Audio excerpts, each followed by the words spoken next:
अस्सलामुअलैकुम वरहमतुल्लाहि वबरकातुहू। मेरी प्यारी प्यारी बहनों, आज की ये वीडियो जो है ना मेरी खसूसन जितनी ही बहनों के लिए है उतनी ही भाइयों के लिए, क्योंकि आज के दौर में नसीब की दुआ सिर्फ लड़कियों के लिए ही नहीं लड़कों के लिए भी करनी चाहिए।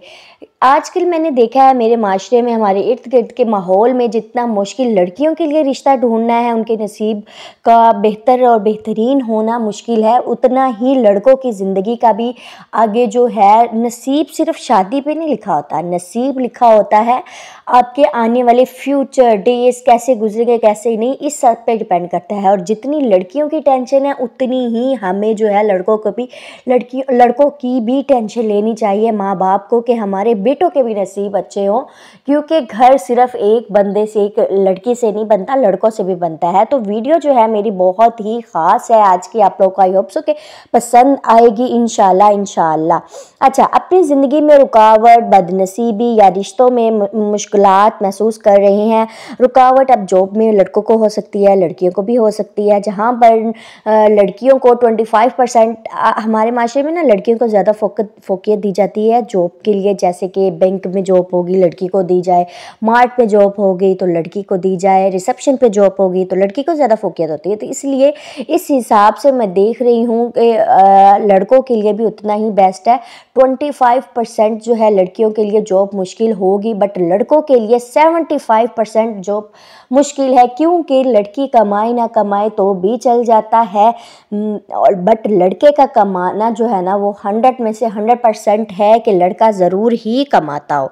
तो इस चीज़ जब रिश्ता देखने जाते हैं ना तो लड़की का नहीं पूछते हैं कि वो कब कमाती है या नहीं, लड़के का ज़रूर पूछते हैं कि कितना कमाता है और क्या जॉब करता है। तो इसलिए उनकी अगर जॉब रुकावट आई हुई है, बदनसीबी है या रिश्तों में मुश्किलात महसूस कर रहे हैं, जिन लोगों की हर कोशिश कर ली है, दुआ नमाज सदका सब कुछ, लेकिन नसीब जैसे बंद सा लगता है, ऐसे लगता है कि किसी ने बंद करवा दिया है, किसी ने कोई जादू तो ना करवा दिया है। तो आज ये पावरफुल वजीफ़ा फॉर नसीब है, इंशाल्लाह आपकी किस्मत के दरवाजे खुल देंगे।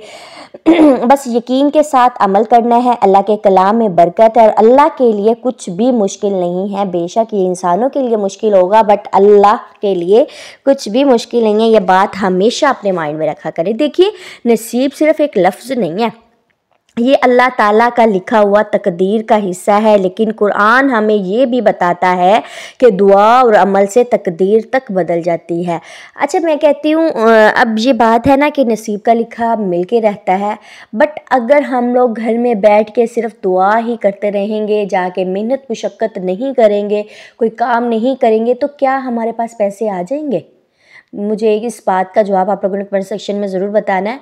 अब मेरी मामा है ना, तो वो भी मुझे कहती है किस्मत में जो लिखा है वो मिल जाएगा, बट मैं कहती हूँ नहीं, किस्मत जो है इंसान खुद बनाता है। जब तक हम हाथ नहीं हिलाएंगे, वो आपने कहावत सुनी होगी, खुदा भी उनकी मदद करता है जो अपनी मदद आप करते हैं, मतलब कि अपनी मदद खुद ज़रूर करनी पड़ती है। पहले आप खुद हिले का वसीला कहते हैं ना, कुछ हिल के काम करेंगे तो ही अल्लाह ताला वसीले भी बताएंगे। तो कुछ ना कुछ करना पड़ता है, तो नसीब खुद बनाना पड़ता है। जब बंदा सच्चे दिल से अल्लाह को पुकारता है तो वो ज़रूर जवाब देता है। सूरत बकरा में फरमाया गया है, मुझे पुकारो मैं तुम्हारी दुआ ज़रूर कबूल करूँगा। इस सूरत बकरा की एक आयत का तर्जुमा है। तो अगर आपका नसीब बंद है, रिश्ता नहीं बन रहा, ज़िंदगी में रुकावट है, तो अल्लाह से रोने धोने के साथ दुआ मांगनी चाहिए, ना कि लोगों के सामने रोना धोना तो करना ही नहीं चाहिए यार। वो पहले तो सुन लेंगे, बाद में दूसरे के सामने जाके मजाक बनाएंगे, हंसी उड़ाएंगे। तो इससे बेहतर है कि आप अपने अल्लाह से मांगे। अब मैं आपको बताने जा रही हूँ एक बहुत असरदार वजीफ़ा जो 7 दिन तक करना है और इंशाल्लाह नसीब खुल जाएंगे, इंशाल्लाह फुल कामल यकीन के साथ करना है। वजीफ़े का तरीका क्या है? नमाज इशा के बाद किसी पुरसकून पर जगह पर बैठ जाए। आप ये वजीफ़ा जो है ना फजर के बाद भी कर सकते हैं, तहज्जुद के बाद भी कर सकते हैं, बट इशा के बाद ज़्यादा बेस्ट है। 3 मरतबा आपने दुरूद इब्राहिम पढ़ना है, अल्लाहुम्मा सल्ली अला वाला, फिर सूरत फातिहा 1 मरतबा पढ़नी है, अल्हम्दुलिल्लाहि रब्बिल आलमीन वाली। उसके बाद सूरत अल अनशरा जो है सूरत अलम नशरा लका सिद्रक वो वाली आपने 7 मरतबा पढ़नी है। हर दफ़ा सूरत के बाद पढ़ने के बाद आपने दुआ करें, या फ़त्ताहु या रज़्ज़ाक़ु या वहाबु या लतीफ़ु, ये अल्लाह ताला के जो नाम है उनसे अल्लाह ताला को पुकारे और अल्लाह ताला से दुआ करें मेरे नसीब को खोल दे, मेरे लिए बेहतरीन नसीब लिख दे और मेरे कदम आसान बना दे। 3 मरतबा फिर से आपने दुरूद इब्राहिम पढ़ना है। ठीक है, ये वाला जो वजीफ़ा है ना मैं कमेंट सेक्शन में और डिस्क्रिप्शन में कई जगह पे पिन कर दूंगी, आप लोग देख लीजिएगा। अपने हाथ उठाकर दिल से दुआ करें, अपने मकसद अल्लाह के सामने रखें, चाहे वो अच्छा रिश्ते का हो, जॉब का हो या ज़िंदगी में कोई भी बंदिश का हो। ठीक है, ये वजीफ़ा आपने 7 दिन तक लगातार करना है और हर दिन एक ही वक्त पर करना है। अगर किसी दिन मिस हो गया है तो आपने दोबारा से 7 दिन स्टार्ट करना है ताकि कंसिस्टेंसी आपकी बरकरार रहे।